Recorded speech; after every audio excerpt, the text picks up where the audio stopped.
Hi everyone, I hope that you all are doing really well and your preparation for the product based companies is going really great.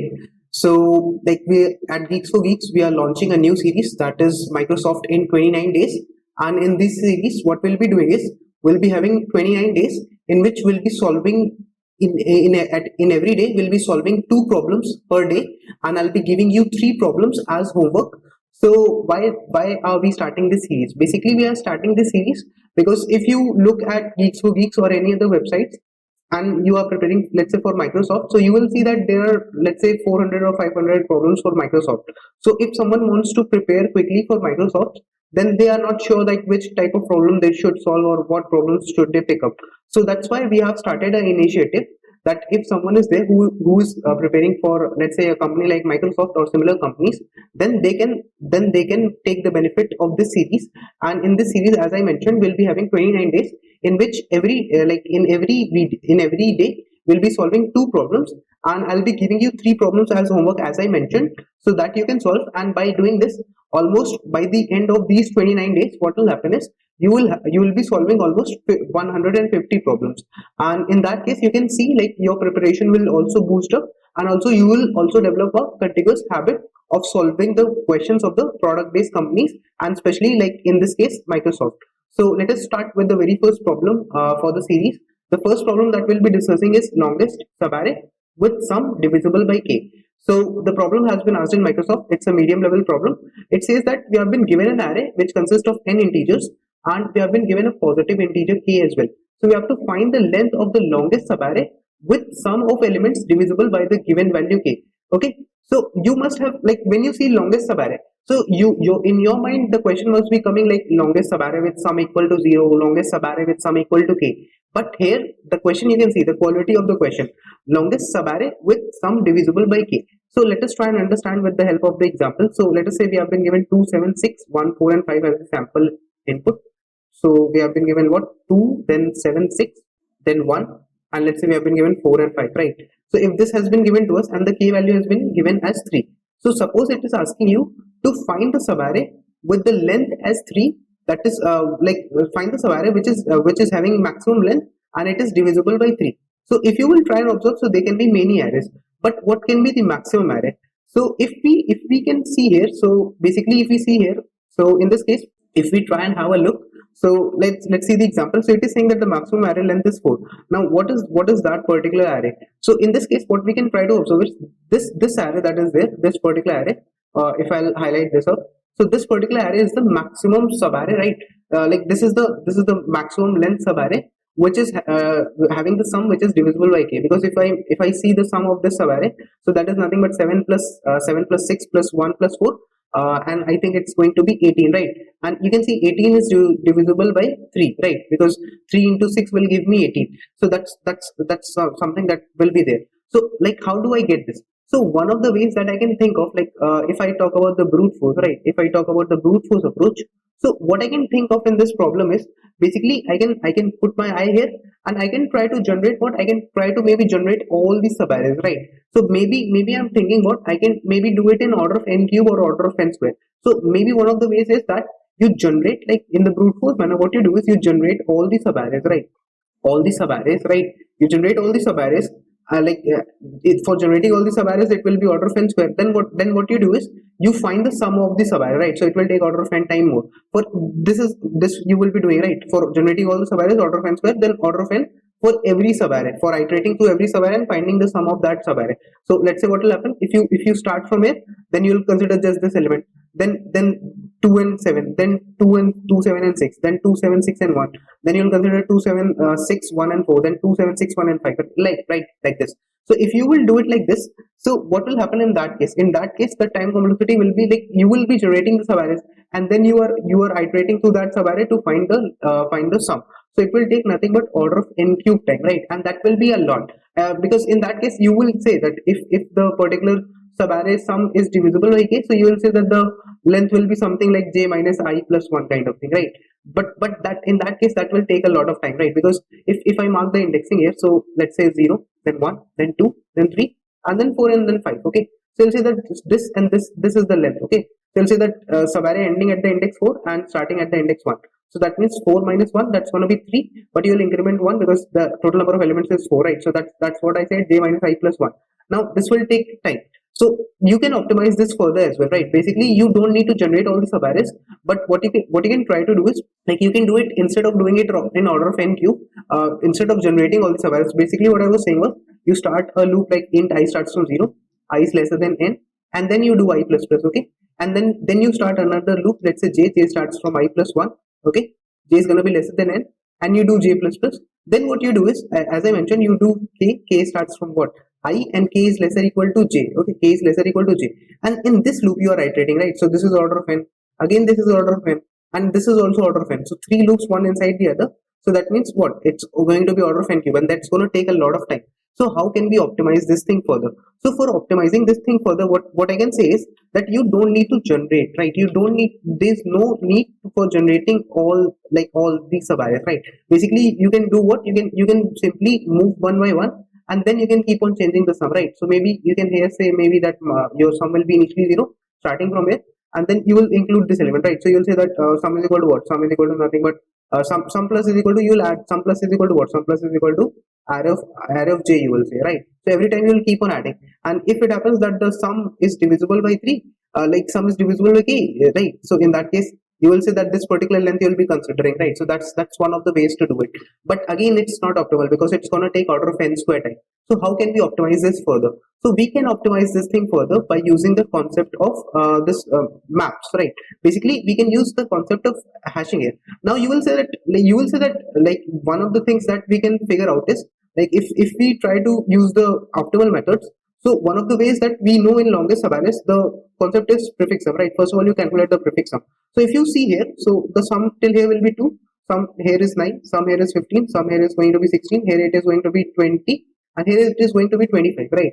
So you will say that, in from the starting you keep on saying, and whichever prefix sum is divisible by 3, so that particular sub-array will be, that particular sub-array can be considered, right? Because if you see here, so the sum is going to be 9, and that means that the sub-array which is ending at the index number 1, that means which is ending at the index I is equal to 1, this particular sub-array is divisible by the number, right? So basically what you will say, if the index is 1, so what is the length of the sub-array? The length of the sub-array is I plus 1, okay, from the starting you can see, because the indexing is 0 based.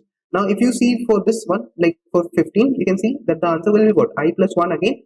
So here the answer is going to be what, here the answer is going to be 3, because I plus 1 will be the length, right? So this is how you can try to find the from the starting, but there will be some internal sub-arrays as well, right? As I mentioned, you see this example. So how can we do that? So basically for that, what we can do is, we can try to observe one thing, okay? We can try to observe one thing. Now if you try and observe, so if you try and observe till this element, like, so the sum is going to be 20, and till this element, or till this, like till here, what you will try to observe is, let's say till here, right? So you want the element still here. So basically if you like till here, like till this element, the sum is going to be 20, and you want only till here. So that means that the left part, from the left part you will subtract the sum, right?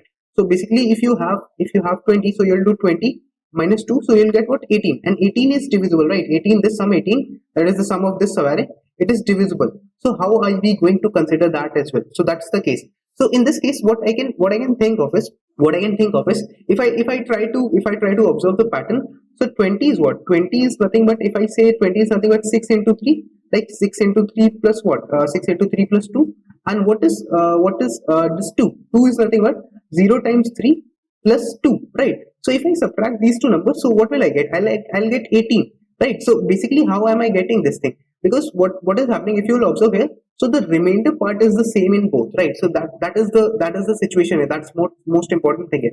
So that is one thing that we need to see. If the remainder is the same, then in those cases the sub-array will be divisible by k, as I mentioned, because if you will try to observe this, so let's say there is a number, let's say n, okay, let's say there is a number, let's say x, okay, if there is a number x can be represented like p into k plus the remainder, okay, and let's say y can be represented as what, q into k plus the remainder, okay, because where the k value is 3 here, right? So if I subtract these two values, so what will I get? I'll get x minus y, okay, x minus y is equal to what, p minus q into k, right, this part. So now if you will try and observe, right? So if you try and observe, so basically this is a multiple of k, right? This x minus y it's indirectly a multiple of k. That's why it's going to be divisible, because the remainder is the same and remainder is getting subtracted. So basically that is the case here. So whenever the remainder is the same, in those cases you will say that this part will be valid. Now how can we do this? So basically what we'll have is we'll find the remainder every time. So if you see, the remainder till here is going to be 2 only. Remainder here is going to be 0. Here the remainder will be 0. Here the remainder is going to be 1. Here the remainder is going to be 2. And here the remainder is going to be 1. So basically you can try and observe like this, this and this. That is, if the index, if I mark the index again, right? If I write the I like index, so this is 0, 1, 2, 3, 4 and 5. So if you see, starting like here till here, right? So basically this part. So basically the first occurrence of 2 and this occurrence of 2. So the length is going to be what? 4, as I can see, right? Now if you try and see another case, so another case could be this one, right? Basically this subarray, like this subarray, like 5, 4 and 9. So you can see here one is the remainder, one is repeating here and the one is repeating here. So that means this part, right? So 5 minus 3, that's going to be 2. So that will also give me the length. So basically what I can do is I can have a map, and in this particular map what I can try to do is I can simply say that like if it happens that a particular thing has not been seen, right? If it happens, like I'll have a map in which I'll be storing the remainders, okay? I'll be storing the remainders and their indexes, okay?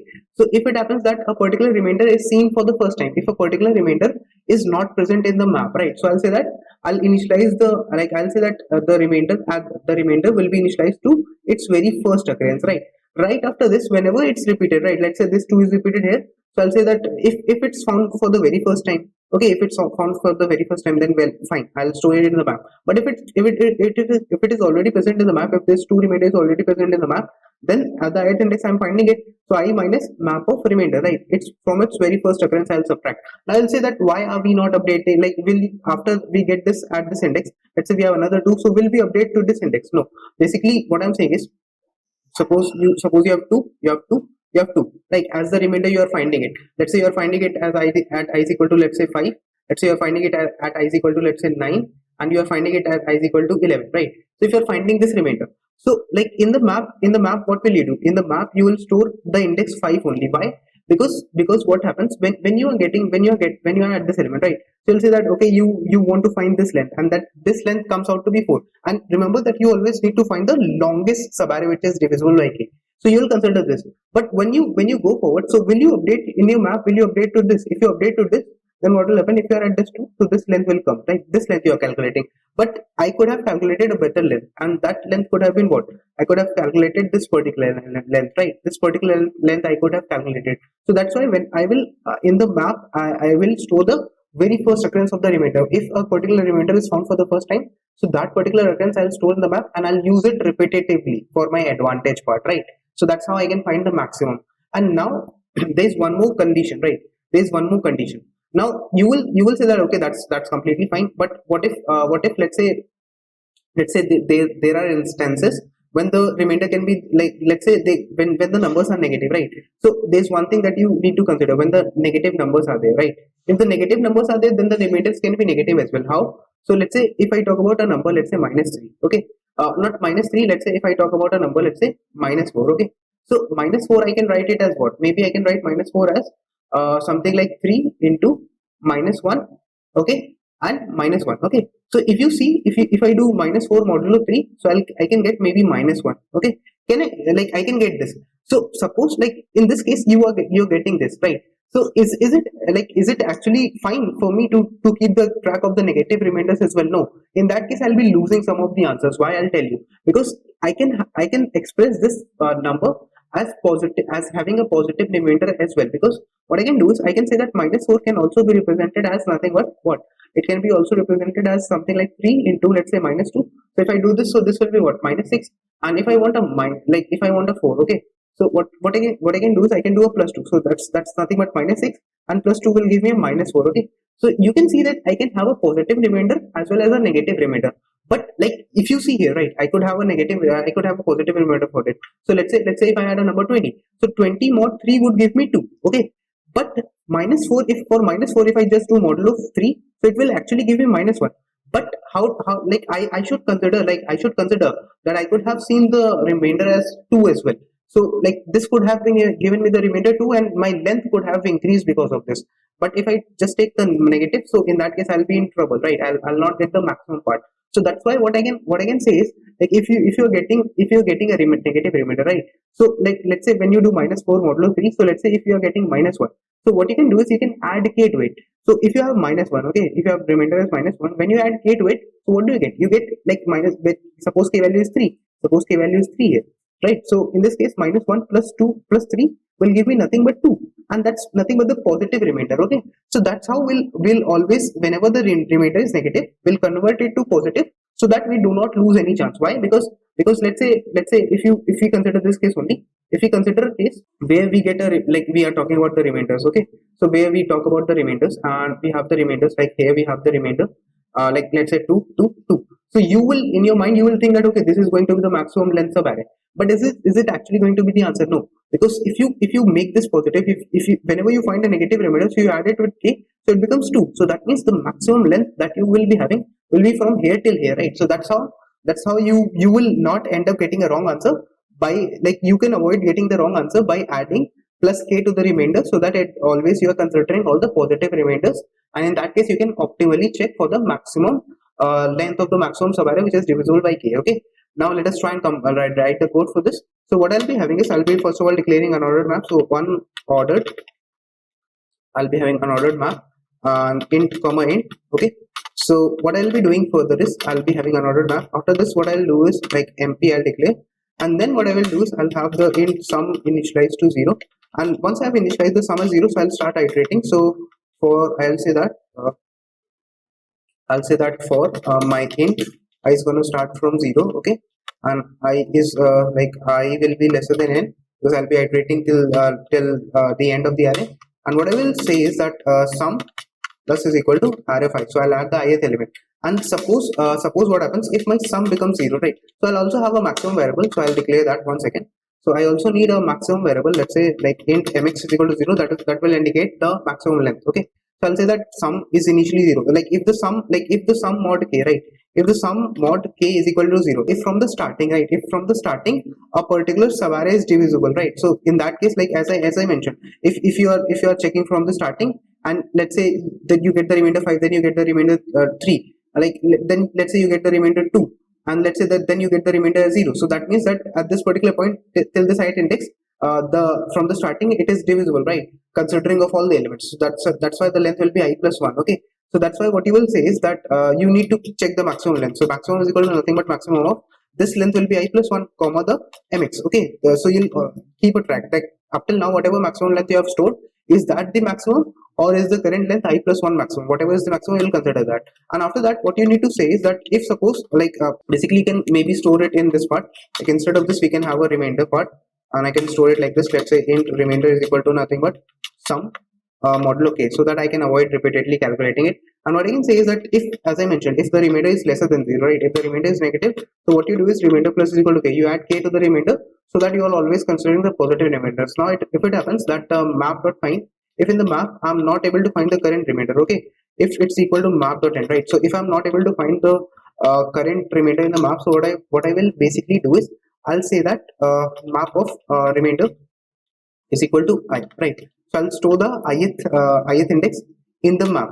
Else, like if like its first occurrence, otherwise what I'll say is, otherwise I'll say that in length, like in length of this subarray that is divisible by k, because if the remainder is repeating, if this particular remainder has been seen earlier, in that case what will happen, the length will be nothing but what, map of, like it will be nothing but ith index minus map of the remainder, right? The current ith index at which I am seeing this particular remainder minus the very first occurrence at which I saw this remainder, okay? And then I'll say that the maximum will be what, maximum mx will be maximum of mx comma the current length of this subarray, okay, that is divisible by k. After I'm done with this part. So basically what I can say is that I can return the maximum length. Let's see once again. So if the remainder is 0, so I'm doing this. If the remainder is lesser than 0, so I'm adding this thing, and then I'm initializing, and else I'm doing this thing, right? So this is what I'm doing. Let's try and compile this code to see if there's any error. Okay, so we are getting the same expected output. Let us try and submit this code as well. Okay, so you can see that our solution was able to pass all the test cases, right? And now, like, this was the very first problem for our Microsoft series. And now talking about the time and the space complexity. So the time complexity for this particular approach, as I mentioned, since we are just iterating through the array and using a map, an ordered map, so the time complexity will be order of n, and the space complexity will be nothing but order of n again, because we are using extra map, right? So like this is the problem. Now let's move to the second problem. Okay. Now let us discuss the problem: smallest window in a string that contains all the characters of another string. So in this problem, what we have to do is, this is a medium level problem, and in this problem we have been given two strings. We have been given a string s and we have been given a string p. Basically, p represents a pattern kind of thing. So find the smallest window in the string s that contains all the characters of p, including the duplicates of the string s. You have to return -1 if the answer is not possible, or if no such window is possible, right? So in case if there are multiple answers, then you have to return the very first starting answer. So now let us try and discuss this with the help of a test case. So let us say that we have been given this test case. Okay, suppose that we have been given this test case, where what we have been given is, we have been given the string s as time to practice. Okay, if we have been given this string as time to practice, and we have been given the p string as tuc. So in this case, we have to find a window in the string s that contains the string tuc. Now if you talk about tuc, so you can see that t is occurring one time, okay, o is occurring one time, and c is occurring one time. So if you will try and see, so they can be multiple substrings that can have this answer, right? But one of those substrings that contains t, o, and c is this substring, right? If you will see this substring to, p, r, a, c, in this you are having t, you are having o, you are having c. Okay, so you are having all the characters of this particular given string, right? So that is what they are asking. They are asking you to find the smallest window in the string s containing all the characters, including the duplicates of the string p, right? So containing all the characters of this string p. So this is one of the windows, right? And if you will see in this first example, so this is also the smallest one. Like could there be another answer as well? Yes, there could be another answer, right? They can be many answers possible for this. Maybe one of the answers that I could have taken is, I could have taken from here, starting from here till here, right? So you can see, like, what is the length of 2 prac? 2 prac is like 2 prac is one of the answers, and 2 prac has the length as what? 1, 2, 3, 4, 5, and 6. So this is length is 6. Now another thing that you could have is o, p, r, a, c, and then t. Okay, so 1, 2, 3, 4, 5, and 6. So it is also having length 6. But if you will see in the answer, so as they have mentioned here, that what you have to do is, in case if there are multiple windows of the same size, same smaller length, you have to return the one which is having the least starting index.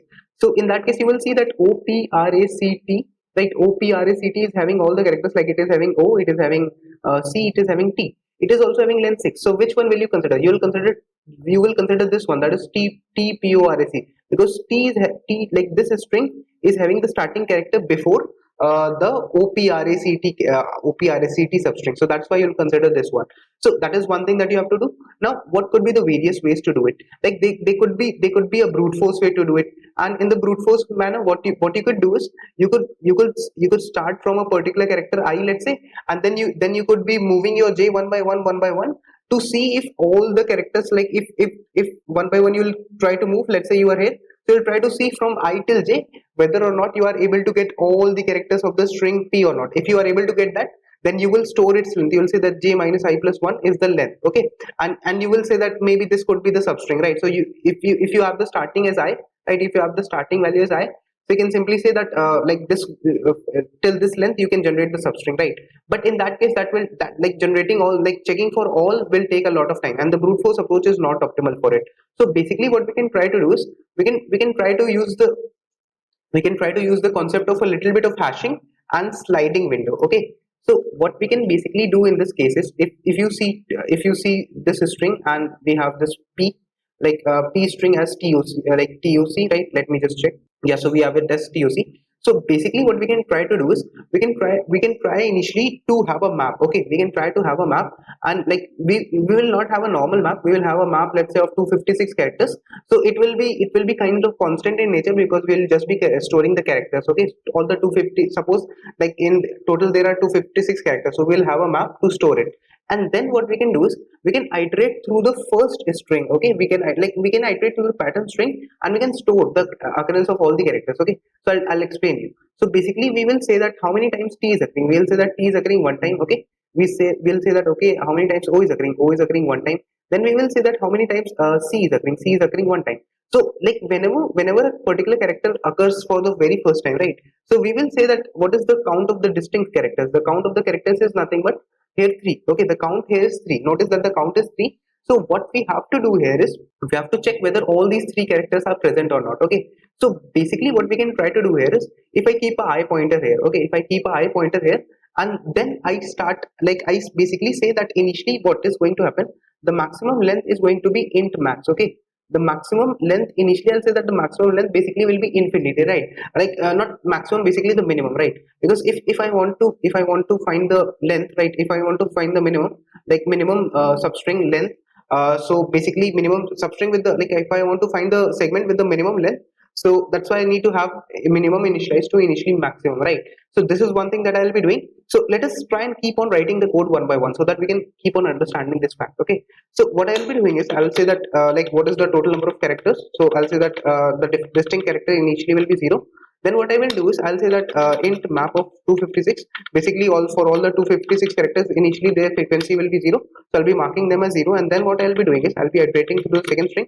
So I starts from 0, I is lesser than t dot size. Okay, so I will iterate through the second string and then I will do an I plus plus. The moment I am done with this part, so what I will say is I'll say that like if it happens, right, if it happens that MP of P of I, right, if the current ith character is having no frequency and it is occurring, so if it is occurring for the very first time, right, so if this character is occurring for the first time, then I'll say that it is a distinct character.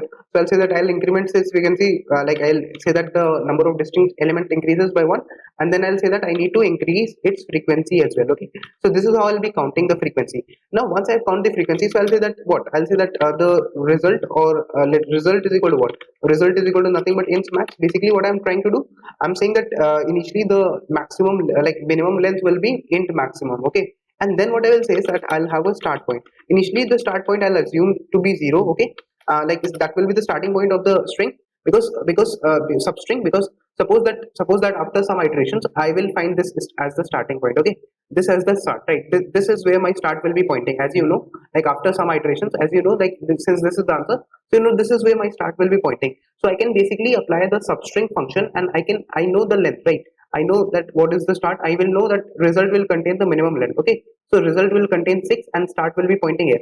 So from here till here, this substring will be returned as the answer, right? Because I will return this sub str, right? This substring, like starting from here, which is of length 6. So basically, this substring will come toprac. All these parts will come, right? So all these parts will come because I'm taking a starting from the this is starting index till here. I'm taking, right. So this is what I need to return. So that's why I'm taking a start. I'll initially have as I as 0, okay, and j as 0 as well. Basically, I'm also going to use like apart from the hashing concept that I'll be using for the characters, checking for the characters, I also need to use this thing, that I and j, right? Basically, the left and the right pointers for the sliding window. And what I will be doing is I'll be saying that my j pointer will always keep on moving. So j is lesser than s dot size. Okay, j will be lesser than the size of the string. J will be lesser than the size of the string. Like if j is lesser than the size of the string, till then I'll keep on moving. So basically I'll say j plus plus one by one. But this is what I'll be doing eventually. Okay, so now in this part, what like in this part, what I'll like, since I've done till this part, so what am I going to do now further, right? So I'll say that suppose I keep on moving one by one. Okay, in this particular given string, I keep on moving one by one. So what will happen? I'll say that initially I'll be here. So if currently I'm here, right? If currently my j is pointing at this, like I is also pointing here. Okay, so I is also pointing here only. So like I'll say that if my j is here, right? So if I am here, right? If I am currently at this character, so I'll say that I have reached it. So I'll say that one of the requirements of this character has been reduced. So I'll say that t's frequency should reduce to 0. Now you can say that now, since the moment the frequency of a particular character becomes 0, the moment the particular frequency of the character at the jth index becomes 0, so in that case I can say that I have covered this. So that means, like, how many distinct characters more do I need? So I need 2 more distinct characters. That is nothing but this character and this character. So that's why the moment the frequency becomes 0, so I'll decrease the counter to 2. Okay, like decrease the counter by 1 basically. Okay, so what I will be doing is I'll say that map of s of j minus minus. So I'll decrement the frequency of the current jth character because I'm at that character, so I'm covering it. Okay, and then what I will say is that because it is inside my window, so I'll say that if map of s of j if this particular character's frequency becomes 0, so in that case I'll say that the number of distinct characters that I wanted reduces by 1. Okay, because in the end what I wanted three distinct characters, right? I want a particular window starting from I and ending at j, such that I want this thing, right? I want TOC, all the three characters to be covered, all the three distinct characters to be covered, such that my count becomes 0 the moment at a particular window. In a particular window, if my count of distinct characters becomes 0, that means I've covered all those characters, right? So that's why I'm doing it. Okay, so like this is something that I'll be doing now. What I will say is that if it happens, right, if it happens that the count becomes 0, right, the moment count becomes 0, then what you will do? So first of all, let's try and iterate one by one. So you will say that okay, the count changes, then what will happen? Now my j moves to this particular position. So I will say that okay, now the j moves to this position, but does reducing the frequency work? Like, because no, like zero's frequency is not changing, c's frequency is not changing, so I'll say that, let's keep on moving. So I move to m. Now it does not affect, like I'll say that its frequency decreases by 1, but it does not affect the final answer. Then I'll move to e. Its frequency also decreases. Okay, then what happens? I'll move to t also. Now its frequency also decreases, so that will be perfectly fine, no problem with that. Then what will happen? I'll move to, like I'll say that okay, I'll say that okay, now since I've moved to this t, okay, so I'm reducing its frequency once again. Okay, so basically I'm going to do what? I'm going to reduce its frequency, and now since I've reduced its frequency as well, so its frequency will decrease. Then what happens? If you will try and observe, so now its frequency is -1. Okay, so now t's frequency changes to -1. You can say instead of 0, now it's -1. Now what happens? I move to 0, right? The moment, like O, basically O. So now since I move to O, so I'll decrease its frequency. So if its frequency changes to 0, right? The moment its frequency changes to 0, so what happens here? If its frequency is changing to 0, that means the number of distinct characters also changes. So number of distinct characters that now I require is 1 only, right? Okay. Now what will happen? Basically, if you will try and observe, so now what will happen? I'll be at this p. So since I'm at this p, so does it make any changes? No. Basically now I'll move to r, then I'll move to a, then I'll move to c. And now the moment I move to c, so the count of c changes to 0. That means the number of distinct characters that I required now becomes 0. Okay. So now since I can say that basically what is happening? Basically you had to find what? You had to find this thing, the smallest window, like you had to find the window in the string that contains all the characters, including the duplicates, right? So duplicates can be included. So basically maybe you can say that this particular string is there, right? But basically, is it optimal? Is it the smallest? No. So I will say that now. I will say that okay, the count is actually 0, right? You will say here that the count has been made as 0, but I'll say that okay, yes, the count is 0, but is it actually the smallest? No. So I'll say that in the starting I'll store this index, right? And I'll say that in the result, what will be stored? Result will be updated by j minus I plus 1. That is the length of this string. But I will say that now since I found this, so now is the time when I keep on moving my eye, okay? Because my j is currently pointing here. So now I know that this particular segment is there. But is there a smaller segment? So count is 0. So till then I'll keep on moving. I'll say that now I'm at this t, okay? So since I'm at this t, like if I'm leaving this t, right? So now my eye will be pointing here. Now my eye is pointing here. So since I've left it, so I'm not covering it currently. So that means for this particular character, I need to increase its frequency, okay? I need to increase its frequency. So the moment I increase its frequency, so now frequency changes to 0. So it does not affect me, okay? The moment the frequency becomes 1, then I need to worry about it. Then that means that the count changes, like now currently the count is 0. But the moment the frequency of any of the characters, that is T, O and C, becomes greater, becomes greater than 0, in that case I need to worry. So I'll say that okay, like I'm at this character, no problem. Then what will happen? I'll keep on moving one by one, and I'll say that okay, I move to this character. Then basically for every character I'll increase the frequency, but it will not affect. Now what happens? I move to this character, right? The moment my eye moves to this character, so I will say what, like this is also one of the answers, right? So I'll say that in this is like, I'll say like this is also one of the substrings. This is also one of the substrings, right? That is containing all the characters. But now, like one by one, if I keep on moving, I see here, right? I'll be here. So my eye is standing here, and I can see that in this particular segment also my count is 0. Okay, so I will run a loop while the count is equal to 0. Still the count is 0. So I'll say that I need to store this segment. Like I'll store this segment. All these segments will be stored, right? But basically I'll keep on updating my start, because all, like starting from here till here is also one of the answers, right? But now if you will observe, so from this T till this C, I'm having the answer, and this is the minimum length that I've seen up till now, because the minimum, like the result that you can say, basically the resultant length, you can say, now the resultant length will get updated to 6. The moment the resultant length gets updated to 6, so what happens next? The moment this thing happens, So basically what will happen now, you will say that this is your starting point. Okay, so you are saying that okay, this is your starting point. So let's say this is where your start is pointing to. Okay, this t is the point where my start is now pointing. And then what will happen, since I was doing like up till the count is 0, I'll keep on moving. So I'll say that okay, now my I move to this. So now the moment I was at this t, so I was covering it in my window. Now I'm no longer covering it in my window. So since I'm not covering it in my window, so I'll increase its frequency, because if I was covering it, so I decrease its frequency. Now since I'm not covering it in the window I and j, from starting from I till j, I'm not covering it, so I'll increase its frequency. So the moment this happens, so from 0 its frequency increases, so its frequency changes to 1. So that means this required character is now its frequency is increased. And since its frequency is increased to 1, so that means the count, the requirement for one distinct character is there. So that's why, like, if any of those for any of the required characters, if the frequency increases, so in that case I'll say that now I require it. Okay, so now in this part what I will say is the count is 1. Okay, so I can no longer run this. Now what I'll say is now my loop will terminate, and now my j needs to move. The moment j will move, so j moves to this character. So that means I'll decrease the frequency once again, so the frequency changes to 0. Now what happens, the count, like, since the frequency changes to 0, count also changes to 0. So now this is one more segment, right? This is one more segment, but actually the length of this segment from OPRACT, it is also of length 6. Okay, so that's why I'll not update it. Why? Because I need, like, if I have two PRAC, okay, and I have OPRACT, so both of them are having the same length. Okay, if both of them are having the same length, then basically if this length is also 6, then my answer will not get updated, and that is what I actually want, because I want the earlier starting substring, earlier starting window. Okay, so that's what I'm doing here. Now let us try and quickly write the code for this part. So if the count is 0, then I'll be doing this. So I'll say that while the counter is 0, right, so I'll keep on, now is the task when I'll keep on moving my I. Okay, so if the counter is equal to 0, so what I will say is that if it happens that my j minus I plus 1, like, if this particular length of this segment is lesser than the resultant length, the smallest length that I've stored up till now, so I'll say that result needs to get updated to j minus I plus 1 first of all.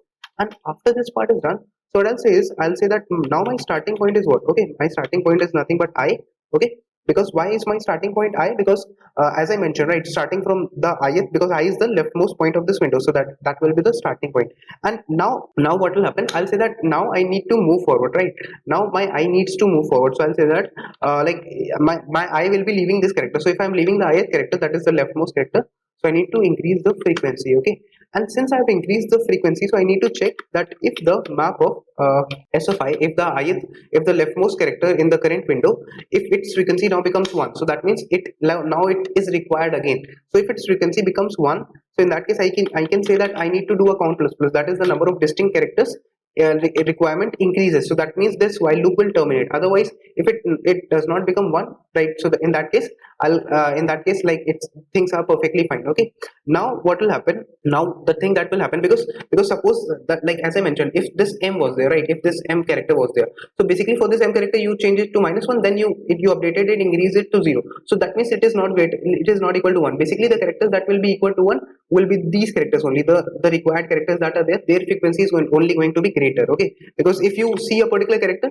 if you see m and it decrease its frequency, then you increase its frequency, so it will be again at 0. But if you have, or like, if you are inheriting from this p, if you have stored that okay, t is having frequency 1, o is having frequency 1, c is having frequency 1, so in that case if you decrease its frequency and then increase it, so it will again change to 1 or more, right? So that's going to be the case here. So now what I will do here is, I'll say that now I need to change my I, right? I need to update my I. And the moment I have done this part, so basically what I will say here is, now my j needs to increase. Okay, now the moment my j has done this part, so that means the loop has got over. And I'll say that if the result is not equal to int max, okay, if I have some valid answer, if the answer is still not infinity, so if the result is not equal to int max, so that means what? If the result is not equal to int max, so this basically indicates that that the answer is possible. And in that case what will I return? I'll simply return the substring. Okay, in that case what will I return? I'll simply return the substring. So what substring will I return? I'll say that s dot sub str. What sub str? Starting from the starting, like, the index start till where? Till this length, right? This length is what? Result. So starting from there, right? Basically what will be the answer, right? So in this answer what will be stored? So in the start is pointing to this index, so starting from this index till the resultant length, so the result is containing 6 length, so starting from t till this c, right? So toprac will be covered, right? Toprac will be covered in the substring, and that I'll be returning eventually. Okay, Else what I will return is, else if they are saying that if the answer is not possible, then I simply need to return a -1 for this case. Let us try and compile this code to see if it works here on the samples. Okay, so we are getting the same output. Let us try and submit this code as well.